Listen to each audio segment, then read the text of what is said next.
I was me होतो, मी होते.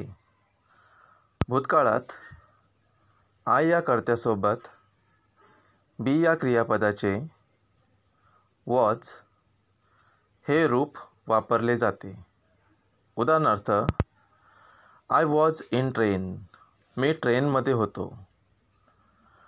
I was disappointed, मी नाराज होतो.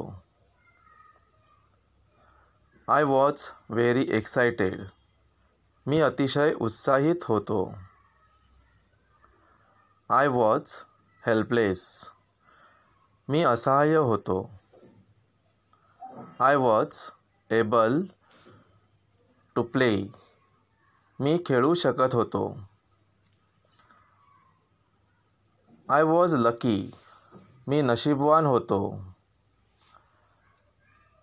आय वॉज रेडी, मी तयार होतो. आय वॉज हंग्री, मी भुकेलेलो होतो. I was busy all day, मी दिवसभर कामात होतो. I was in Mumbai last month, मागील महिन्यात मी मुंबईमध्ये होतो. आय वॉज कन्फ्यूज, मी गोंधळलेला होतो.